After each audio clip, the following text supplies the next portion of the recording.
नागपुर के संघर्ष नगर में 3 साल के कॉन्वेंट की दर्दनाक मौत के बाद प्रशासन हरकत में तो आया। घटनास्थल पर बैरिकेडिंग भी लगा दी गई, लेकिन सवाल ये है कि क्या सिर्फ बैरिकेडिंग से जिम्मेदारी खत्म हो जाती है।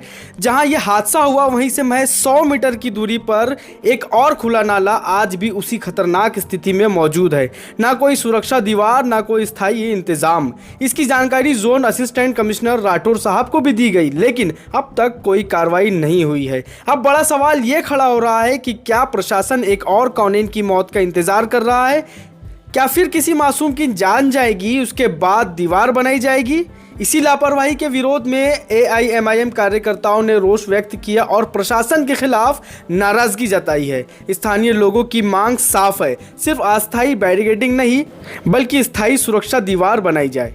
जैसा कि आप जानते हैं, संघर्ष नगर में एक दर्दनाक हादसा हुआ। एक 3 साल का कनैन बच्चे का इंतकाल हो गया नाले में डूबकर। वो स्पॉट यहाँ से 100 मीटर दूरी पे है और 100 मीटर दूरी पे ये दूसरा है जो ये नाला हैदर अली ग्राउंड के लिए जा रहा। आप इसकी भी स्थिति देखो, यहाँ भी कोई भी सुरक्षा दीवार नहीं है। दिखाओ थोड़ा सा और आगे लाकर दिखाओगे, कोई भी सुरक्षा दीवार नहीं है।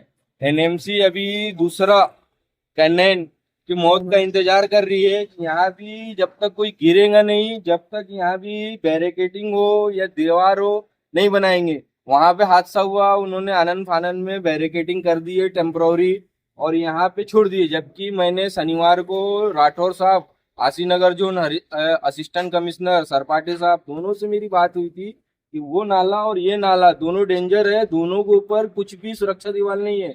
उन्होंने वहां हादसा हुआ तो वहां डाल दिए और यहाँ नहीं हुआ तो यहाँ नहीं डाले। यानी यहाँ इंतजार कर रहे हैं NMC वाले कि दोबारा हादसा हो तो यहाँ बैरिकेडिंग करेंगे। अब दिखाओ, यहाँ की पूरी दीवारें पूरी सूख गई है, सुरक्षा दीवार नहीं है। तो ये लापरवाही NMC की साफ साफ दिख रही है।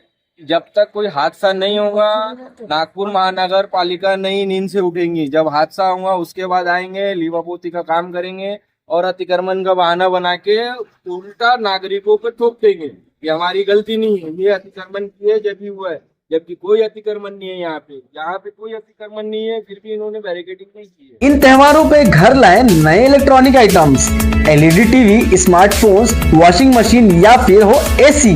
हमारे यहाँ सभी इलेक्ट्रॉनिक अप्लायंसेस पर 0% डाउन पेमेंट के साथ फाइनेंस फैसिलिटी और एक्सचेंज ऑफर के साथ पाए ढेर सारे गिफ्ट वाउचर जीतने का मौका। मम्मी के किचन के लिए खरीदना हो ओवन या पापा के लिए खरीदना हो स्मार्टफोन, इलेक्ट्रॉनिक अप्लायंसेस को खरीदना तो सुरेश इलेक्ट्रॉनिक शोरूम ही आना। हर ब्रांड के मोबाइल और एक्सेसरीज अब एक ही छत के नीचे। हर मोबाइल की खरीदी पर पाएं धमाकेदार गिफ्ट, वो भी बिल्कुल फ्री। और सुनिए, 0% फाइनेंस का भी भरपूर फायदा उठाएं। तो देर मत कीजिए, अभी आइए राधा रानी मोबाइल, फेरुमल चौक, गुजरी बाजार, कामटी। अभी कॉल करें